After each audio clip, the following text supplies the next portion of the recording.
자, 23절에서 32절까지 교독합니다. 예수께서 성전에 들어가 가르치실새 대제사장들과 백성의 장로들이 나와 이르되 내가 무슨 권위로 이런 일을 하느냐 또 누가 이 권위를 주었느냐.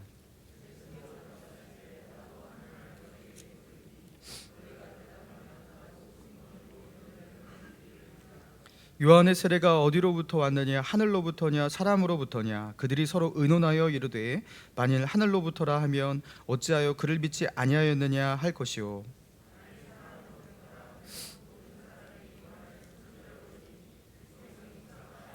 예수께 대답하여 이르되 우리가 알지 못하노라 하니 예수께서 이르시되 나도 무슨 권위로 이런 일을 하는지 너희에게 이르지 아니하리라.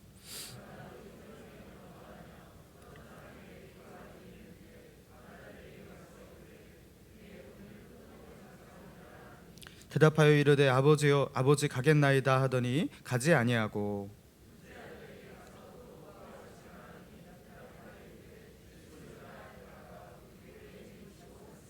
그들 중에 누가 아버지의 뜻대로 하였느냐 이르되 둘째 아들이니이다. 예수께서 그들에게 이르시되 내가 진실로 너희에게 이르노니 세리들과 창녀들이 너희보다 먼저 하나님의 나라에 들어가리라. 요한이 의도로 너희에게 왔거늘 너희는 그를 믿지 아니하였으되 세리와 창녀는 믿었으며 너희는 이것을 보고도 끝내 뉘우쳐 믿지 아니하였도다. 아멘.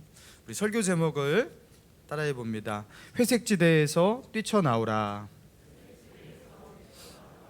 예, 영적인 회색지대에서 뛰쳐나오라. 예, 영적인 회색지대에서 뛰쳐나오라라는 제목으로 본문의 말씀 중심으로 하나님의 은혜 나누기 원합니다. 여러분, 지난 6월에 실제로 우리나라에서 일어났던 일인데요. 헝가리에서 체류 중이던 자기의 딸이 이제 인천국제공항을 통해서 이제 귀국을 한 거예요. 근데 그 당시 이제 지금도 그렇지만 유럽 상황이 참 힘들었잖아요, 코로나로. 그래서 딸이 코로나에 걸릴 수 있다라는 생각을 하게 되었습니다. 그래서 공항에서 그 딸을 자기 집에 자기 차에 태우고 자기 집에 데리고 오고 이렇게 하는데, 이 과정을 하는데 이 과정을 아빠가 했는데요. 결국에 이 딸이 이제 그 다음 날 확진 판정을 받거든요. 근데 그 아버지와 가족들이 이제 격리 대상이 되지 않은 그런 일이 일어났다고 합니다. 왜냐하면 아빠가 어떻게 했냐면요, 딸을 태울 때 딸과 대면하지 않았어요.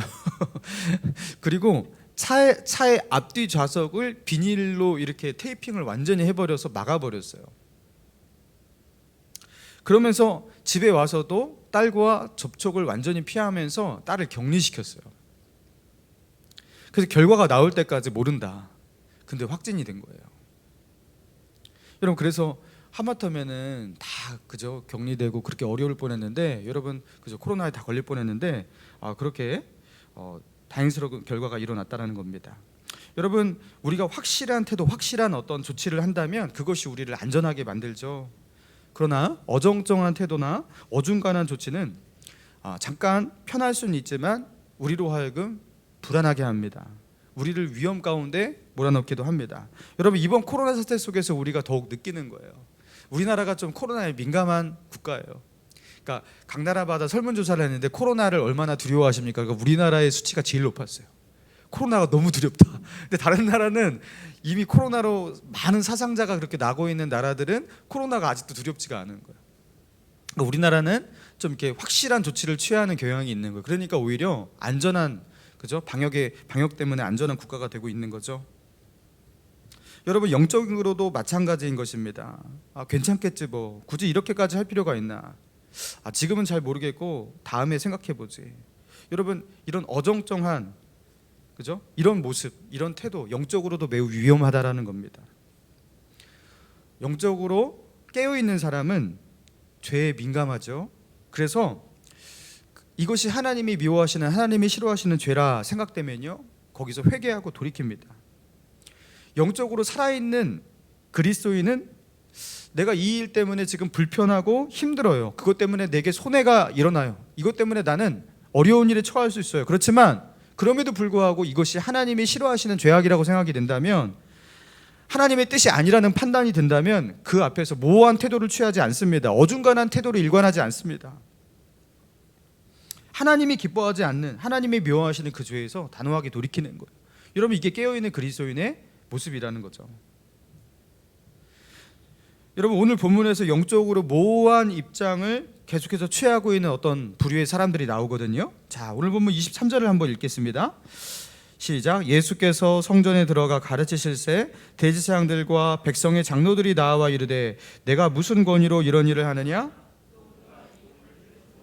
자, 유대 종교 지도자들이 예수님께 나와서 물었어요. 성전에서 백성들을 하나님의 말씀으로 가르치는 그 예수님에게 너는 당신은 무슨 권위로 지금 이런 일을 하고 있냐? 여기서 말하는 대제사장과 백성들의 장로란 누구를 말하는 거냐면 산회드린 공의회의 멤버를 말하는 겁니다. 예수님을 십자가에 못 박고 죽이기로 결의했던 그 기관을 말하는 거, 그 기관의 지도부를 말하는 거예요.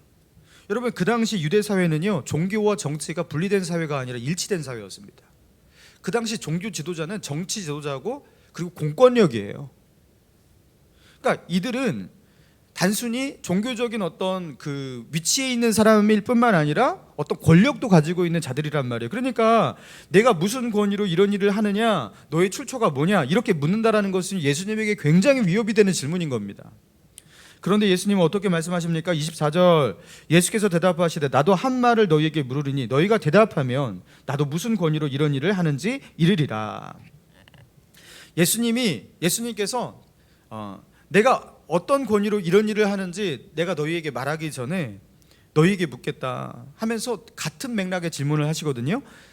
요한의 세례가 하늘로부터 온 것이냐 사람으로부터 온 것이냐, 이 권위의 출처를 너희가 먼저 말하면 나도 나의 권위의 출처를 말하겠다.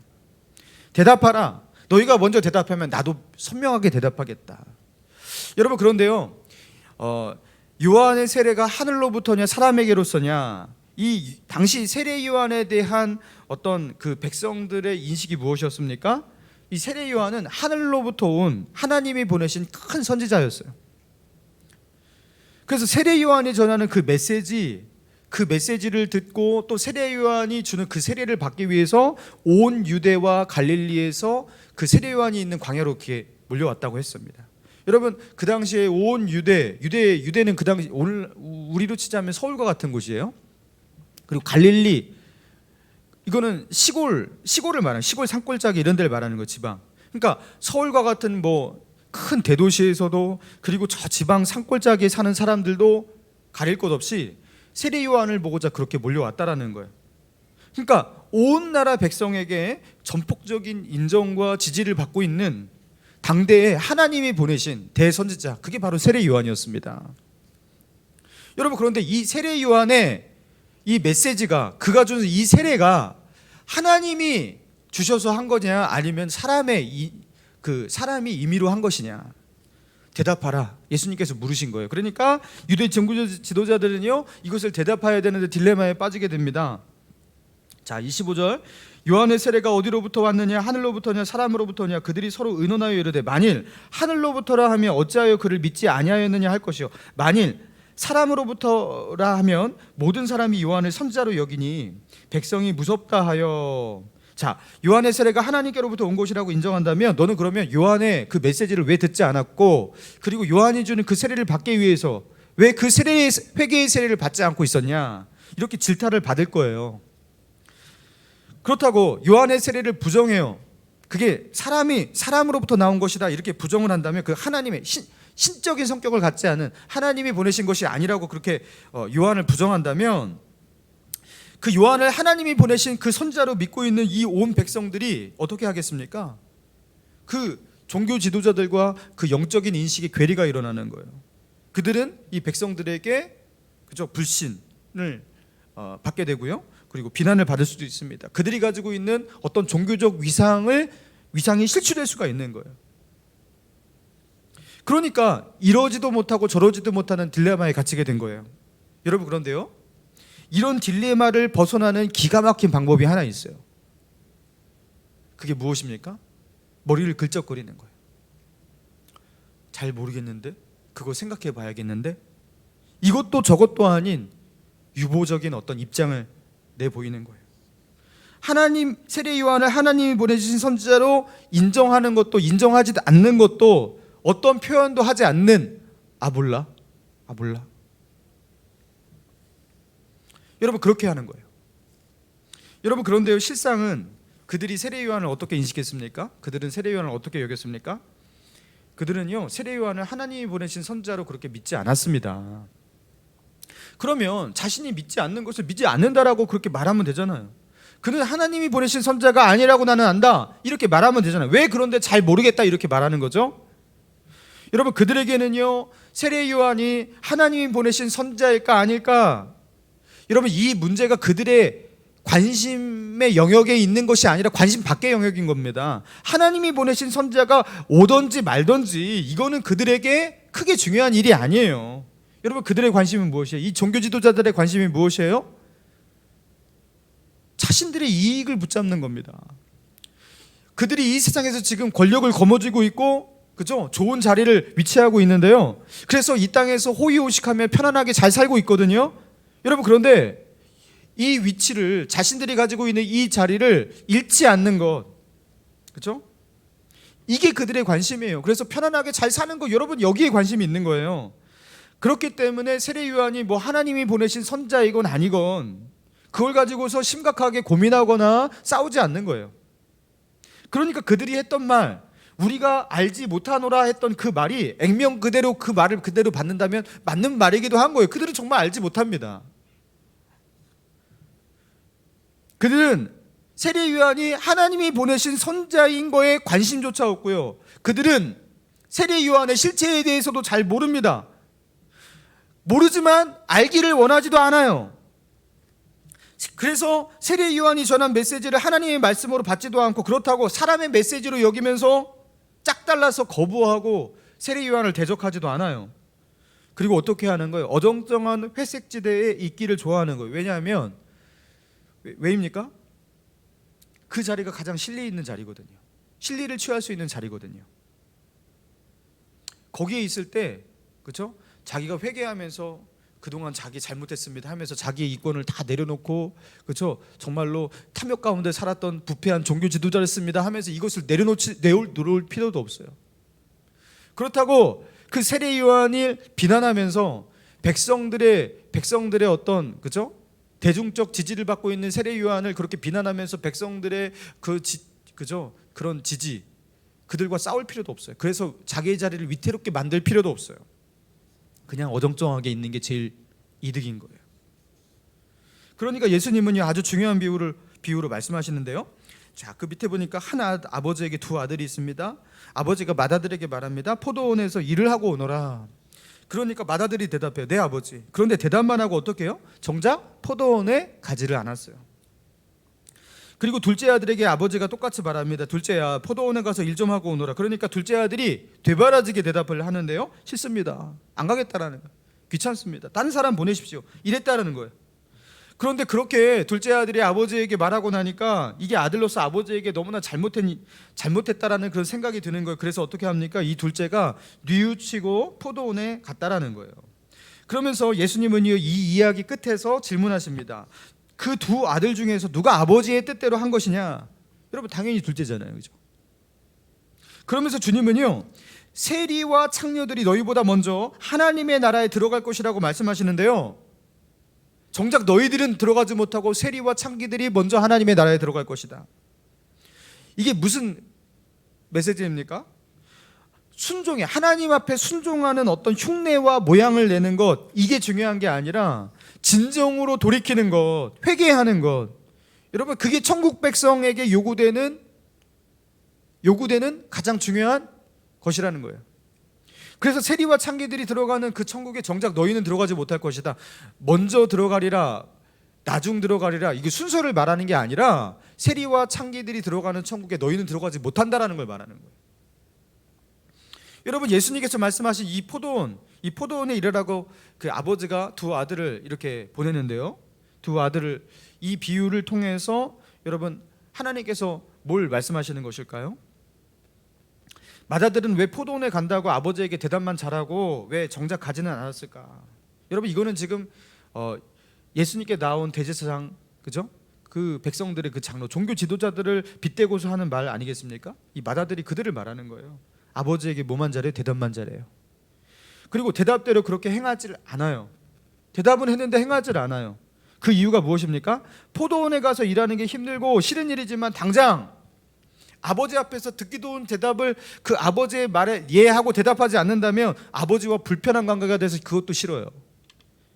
그래서 아버지가 내 이놈 하면서 이렇게 하면 또 그것도 어려워지잖아요. 그러니까 어떻게 하는 거예요? 당장 지금을 편하게 보낼 수 있는 방법은 무엇이냐면 대답은 잘하되 순종하지는 않는 거예요. 그러니까 이 마다들의 관심은 뭐냐면 아버지의 뜻에 있는 게 아니에요. 아버지의 마음에 있는 게 아니에요. 지금 이 순간을 잘 지내는 것, 편안하게 지내는 것, 그게 이 마다들의 관심인 거예요. 신앙은 없어도 진지한 믿음은 없지만 믿음이 있는 것처럼 보여주면 편할 수가 있어요. 오히려, 그죠? 온전한 믿음은 아니지만 믿음의 흉내를 내면 오히려 그것이 편할 수가 있어요. 교회에 마음은 있지 않지만, 예배의 마음은 있지만 예배를 드려주는, 그러면은 아내가 뭐라고 하지 않잖아요. 부모가 너 교회 갔다 왔어? 너 교회 다녀야 돼? 뭐라고 하지 않잖아요. 가정의 평화를 위해서 가주는 거예요. 같이 예배를 드려주는 거예요. 그렇게 흉내를 내주는 거예요. 그러면은 크게 뭐라고 하지 않잖아요. 그러니까 지금 이 순간을 가장 편하게 지낼 수 있는 방법이 오히려 뭐냐면, 이 종교적인 테두리에 있는 사람에게 뭐냐면 적당히 맞춰주는 겁니다. 이것도 저것도 아닌, 그래서 이 회색지대에 있는 거예요. 그리고 이 회색지대에 머물러 있는 이점이 무엇이냐면, 때와 상황에 따라서 이쪽에 있는 것처럼 보일 수도 있고 저쪽에 있는 것처럼 보일 수도 있고, 자기 보호색을 때에 맞게 이렇게 저렇게 바꿀 수가 있는 장점이 있는 거예요. 그래서 세상에서도, 그죠? 교회에서도 어디서도 실리를 취할 수 있는, 그래서 여러분 이게요, 실리를 취할 수 있는 가장 적합한 자리이기 때문에 상당수의 많은 신앙인들이 이 회색지대에 한번 발을 들여놓으면 거기서 나오지를 못합니다. 그게 가장 실리가 있거든요. 지금 이 종교지도자들도 마찬가지예요. 하나님이 보내신 하나님의 아들이 자기 앞에 있어요. 예수님이 자기 앞에 서 계십니다. 그분을 통해서 하늘의 역사가 아니면 일어날 수 없는 그 기적들이 일어나고 있습니다. 놀라운 기적이 일어나고 있습니다. 그분이 하시는 말은 일반적인 선자의 말과 같지도 않아요. 랍비의 어떤 그 교훈 정도가 아니에요. 그리고 그 말씀이 때로는 자기의 마음 가운데 양심의 가책을 주고 찔리기도 합니다.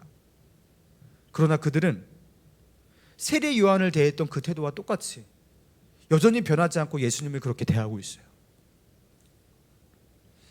그리고 그들은 계속 그렇게 세례 요한이 하나님으로부터 온 자인지 아닌지, 예수님이 하나님으로부터 온 자인지 아닌지, 그것을 정확하게 알지 못해요. 몰라요. 그러면 그 모르는 것을 알려고 하지도 않아요. 알고 싶지도 않아요. 그러면서 그들은 하나님을 경외한다는 종교 지도자의 그 이름을 가지고 있고 종교적 테두리 안에 확실히 있는 것 같아 보이지만, 여러분 그들은 회색지대 가운데 있는 거예요. 그런데 예수님이 어떻게 하시는 거예요? 지금 대답하라. 나도 대답할 테니까 너희도 대답하라. 하늘로부터 온 자이냐 요한은, 아니면 사람에게로부터 온 세례냐? 마치 눌러 앉아있는 사람을 손으로 잡아 강제로 일으키듯이 예수님은 그들을 압박하고 있는 거예요. 대답하라. 그러나 그들은 여전히 예수님께서 내미시는 이 손길을 뿌리치면서 그 자리에서 일어나지 않았어요. 그 회색지대에서 나오지 않았어요. 사랑하는 성도 여러분, 이 본문의 말씀을 통해서 하나님은 우리에게 뭘 깨닫게 하시는 겁니까? 우리도 그런다라는 거예요. 종교의 테두리 안에 있으면요, 일단 그 테두리 안에 머물러 있는 우리는 저 세상 죄인들보다는 낫다, 그들보다는 안전하다, 이렇게 생각한다라는 거예요. 그러면서 자기를 위안하거든요. 그런데 이것은 오히려 최악의 선택이 된다라는 겁니다. 차라리 세리와 창기들이 나을 수 있다라는 겁니다. 한번 회색지대에 발을 들여놓고 거기에 안착하고 안주한다면 예수님이 붙잡아서 끌어내려고 해도 그 회색지대에서 나오지 못한다라는 거예요. 정말로 빠져나오기 힘든 영적인 그 늪에 갇히는 꼴이 된다라는 거예요. 왜냐하면 그 회색지대에서 한번 안주하면서 그 맛을 보게 되잖아요. 그 밖으로 나가기가 너무나 힘든 거예요. 왜요? 그곳에는요, 이곳저곳의 모든 이점과 즐거움을 다 누릴 수가 있거든요. 이곳에서도 저곳에서도 큰 손해를 보지 않고 살 수 있는 가장 지혜로운 길인 것처럼 그렇게 여겨지거든요. 여러분, 그런데 이 회색지대는 어떤 곳이다? 가장 위험한 곳이다. 예수님 말씀하십니다. 그래서 어떻게 하라는 거예요? 회색지대에서 뛰쳐나와야 한다는 거. 마치 어떻게 불난집에서 뛰쳐나오는 사람처럼. 여러분, 회색지대는 서서히 나오는 게 아닙니다. 영적으로 이 타협한 신앙은요, 서서히 극복하는 게 아닙니다. 뛰쳐나와야 되는 거예요. 여러분, 이거는 죽음의 늪입니다. 죽음의 늪. 여러분, 엘리야가 이제 그 아합 왕에게 말하잖아요. 갈멜산으로 아합 선지자 그 바알 선지자 450인가 아세라 선지자 400인 850인을 모으십시오. 그러면서 거기다가 어떻게 합니까? 제단을 쌓고 그 위에 송아지 그 소를 갖다 놓고요. 우리가 각자의 신의 이름을 부르면서 기도를 할 때에 사람이 불을 붙이지 않고 하늘로서 불로 응답하는 신이 참 신이다. 바알이 참 신인지 여호와가 참 신인지 이 시간 우리가 기도하면서 가려내자라는 거예요. 이 갈멜산 전투라고 하죠.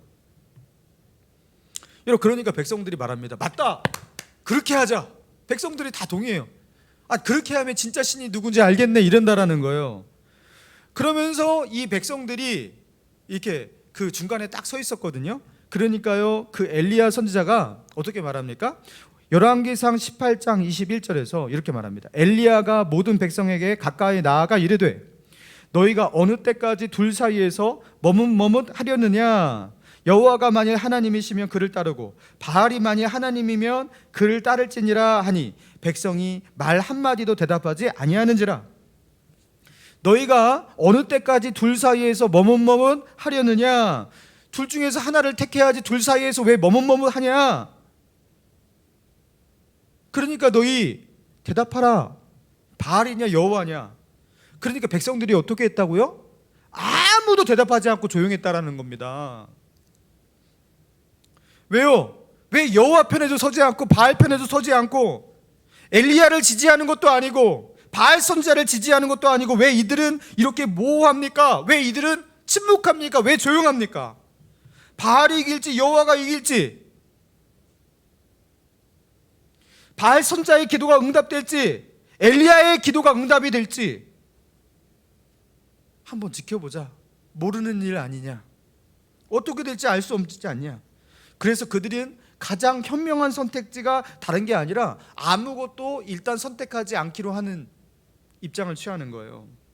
왜 머뭇머뭇하느냐 이렇게 묻는데 의지적으로 머뭇머뭇하는 겁니다. 의지적으로, 의도적으로 머뭇머뭇하기로 한 거예요. 그리고 이렇게 인생을 살아가는 것이 아주 기가 막힌 지혜고, 그리고 이것이 최선의 선택이라는 이 착각에 빠져 있는 거예요. 이게 최악의 선택인데. 사랑하는 성도 여러분, 우리가 이렇게 살고 있지 않습니까? 하나님의 뜻이 뭔지 느낌상 대충 직감이 와요. 그렇죠? 그래도 설교도 많이 들었고, 그죠? 말씀을 본 것도 있는데 느낌은 이쪽인 거는 느낌이 와요. 그렇지만 확실히 알아서는 안 돼요. 확실히 알면은 회개해야 할 것 같거든요. 그러니까 확실히 알지 않기로 선택해요. 목사님에게 절대 질문하지 않아요. 이런 상황 속에서 내가 어떻게 살아가기를 하나님이 원하실까 의문이 들어요. 그렇지만 그 의문을 가지고서 하나님께 나아가질 않아요. 그거 굉장히 위험한 거거든요. 하나님이 선명하게 대답하시는 그날 나는 큰일 나요. 모르는 게 차라리 나아요. 그래서 선택합니다. 머뭇머뭇하자. 머뭇머뭇하자. 그게 최고의 선택이다. 갈등하자. 갈등하는 것처럼 계속 살자. 그냥 어떡하지? 이러고 살자. 그냥 이게 가장 큰 이익이고 가장 안전하다. 어정쩡하고 모호한 이 회색지대, 여러분, 그리스도인의 신분으로 이 세상을 살아가는 최고의 지대, 가장 안전한 선택, 여러분, 그게 바로 이 회색지대에 있는 것 같이 그렇게 보이거든요. 그런데 하나님은 오늘 본문에서 말씀하시는 겁니다. 회색지대는 영적으로 가장 위험한 선택이며 최악의 선택이다. 차라리 세리와 창기가 낫다. 결국에 회색지대에 안주하는 너희는 세리와 창기들이 들어가는 그 천국에 너희는 정작 들어가지 못할 것이다. 최악의 선택이기 때문에. 여러분 창세기에 보면요, 그 아브라함과 그의 조카 롯이 서로 이제 헤어지면서 빠이빠이 하죠. 여러분 그때 롯이 어디를 택합니까? 그 소알 땅을 택하잖아요. 그러면서 들어가 어디 삽니까? 소돔과 고모라 성에 거기서 롯이 살죠. 아브라함의 조카 롯이 이제 거기 삽니다. 그런데 롯도 여호와 신앙을 가진 사람이었습니다. 여러분 그런데 그 죄악에 관영한 그 타락한 문화의 도시 속에 살면서 그 소돔과 고모라에 살면서 왜 고민이 없겠어요? 내가 이곳에서 이렇게 살아가는 것이 정말 맞을까? 여러분 그런 고민과 회의가 왜 없었겠어요? 분명히 그런 고민들이 있었을 거예요. 영적인 충돌들이 있었을 거예요. 여러분 그런데 이 고민을 롯이 했거든요. 분명히 했을 거예요. 여러분 그런데 이 고민을 언제까지 하는지 아십니까? 하나님이 결국에 그 소돔과 고모라를 더 이상 참지 못하시고 불과 유황으로 심판하시는, 멸망하시는 그날까지 그 고민을 해요. 그러니까 여호와 신앙을 가진 롯이 그 소돔과 고모라 속에 산다는 걸 뭘 말하는 거예요? 그 신앙의 회색지대 속에서 그냥 안주해 버렸다라는 거예요. 여러분 신앙의 회색지대에 한번 발을 들여놓으면 그 맛을 알게 되면 그곳에서 벗어나는 게 그렇게 어려운 거예요. 하나님께서 불가유황으로 심판할 때까지 그 회색지대 속에서 계속 잘 모르겠네 이러고 있다니까요. 그 회색지대 속에서 진리가 있는 경험을 하게 되면요, 야 여기서 왜 여기서 벗어난다? 여러분 그래서 신앙의 회색지대에서 천천히 점차적으로 하나하나 벗어난다. 여러분 죽을 때까지 벗어나지 못합니다. 소돔과 고모라에서 발을 어떻게 뺍니까? 천천히 뺄 수 있습니까? 어떻게 해야 돼요? 하나님의 진노와 심판을 봐야 됩니다. 믿음의 눈으로 봐야 됩니다. 불 속에서 뛰쳐나오듯이 뛰쳐나와야 됩니다. 단번에 나오셔야 됩니다. 하나님이 심판하시고 진노하시는 하나님의, 그죠? 오히려 더 큰 죄악이라는 것을 알고 거기서 나와야 돼요. 하나님의 은혜를 맛보고서도 이런 곳에 사는 것은 더 심각한 죄라는 것을 알고 뛰쳐나와야 돼요. 여러분 지난달에 미국 캘리포니아주에서 실제로 일어났던 일인데요, 이 캘리포니아주에 있는 한 그 수로에 차가 추락을 했어요. 수로에. 그러면서 그 물에 풍덩 차가 빠졌는데요, 차가 이게 물에 서서히 이렇게 빠져들어가고 있는데 운전자는 차 안에서 나오지를 못하고 있는 거예요. 그렇게 서서히 물에 잠겨가는 그 차를 사람들이 이제 모여들었습니다. 보면서 발을 동동 구르면서 소리를 지르고 있었습니다. 한 20명가량의 사람들이 그렇게 있었어요.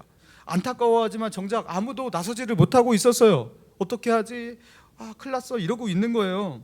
그렇게 모두가 뒷짐지고 바라보고 있을 때 몬텔롱고라는 이름의 할아버지, 이 할아버지가 등장하는데요, 이 할아버지가 나이가 심지어 8순의 할아버지가 갑자기 지나가다 말고 차에서 내립니다. 그리고 이 할아버지는 주체하지 않고 그 수로로 8순의 할아버지가 다이빙했어요. 다이빙을 했어요. 그래서 그 차가 이제 물에 빠지면요, 그 수압 때문에 차문이 잘 안 열린대요. 수압 때문에. 그래서 그 차문을 어떻게든지 열어야 되는데 있는 힘껏 차문을 당겼는데 어쩌다가 그 차문이 이렇게 열린 거예요. 근데 그 안에 있던 60대예요. 8순의 할아버지가 60에 아저씨를 구한 거죠. 할아버지는 당황해서 그때도 핸들만 붙잡고 있었대요. 근데 아무것도 하지 못하고 있는 이 사람을요, 그 옷깃을 딱 잡아갖고 끌어낸 거예요. 결국에 이 할아버지가, 이 8순의 할아버지가, 이 몬텔롱고 할아버지가 이 사람을 구해요. 여러분 근데 재밌는 것은 무엇이냐면 이 몬텔롱고 할아버지가요 18년 전에도 이와 비슷한 일이 있었어요. 그때는 가스 누출 사고가 일어나서 폭파가 일어났고 화염에 휩싸인 집, 이곳저곳에 폭발이 일어나고 있는, 그래서 소방수들도 119 구조대도 들어가지 못하는 그 화재의 현장에 이 몬텔롱고 할아버지, 그때는 이제 60대였어요. 뛰어들어갑니다. 거기서 사람 몇 명을 구해요. 그리고 이분이 카네기 영웅 표창을 받았던 그 이력이 있는 사람이에요. 여러분 그러니까 이 할아버지는 이게 습관이에요. 사람을 구하는 게 습관이에요. 사람의 생명이 지금 위험하면 무조건 간다. 재지 않고 그냥 뛰어 들어간다. 이것저것 따지면서 고민하고 주저하지 않고 그냥 뛰어드는 거, 이게요 이 사람의 그 습관인 거예요. 그러니까 팔순의 할아버지가 되었는데, 여러분 팔순의 할아버지가 굳이 60에 그럴 필요 없잖아요. 근데도 재지 않아요. 뛰어드는 거예요. 여러분, 저는 이걸 보면서 그런 생각을 하게 되었습니다. 자신이 살아온 인생이 이렇게 무섭구나. 내가 지금껏 살아온 인생이 앞으로의 나를 만들고 확정시켜버리는 거예요. 20년 전에 어떤 사람을 목숨 걸고 구했던 사람은요, 20년 후에도 여러분 그럴 힘과 능력이 없는 상황에서도 또다시 목숨을 구합니다. 지금껏 살아온 나의 인생이 앞으로의 인생을 어떻게 살 것인지를 이미 정해 놓은 거예요. 주저함 없이 옳은 길을 선택하는 그 삶으로 하나 둘 그렇게 살아온 사람은 그게 습관이 되어서 오늘을 그렇게 산 사람은 내일도 그렇게 반드시 살아요. 그러나 오늘을 주저하면서 머리를 극적인 사람 반드시 내일도 극적입니다. 그 다음 날도 극적입니다. 그건 그 사람이 그의 인생으로 만들어낸 습관이고 그 습관적 행동 양태이기 때문입니다. 사랑하는 성도 여러분, 회색지대에서 우물쭈물 주저하는 것이 삶의 습관이 되셨습니까? 하나님의 뜻을 알아도 주저하고 내일로 미루고 연기하고 지금 모르겠다.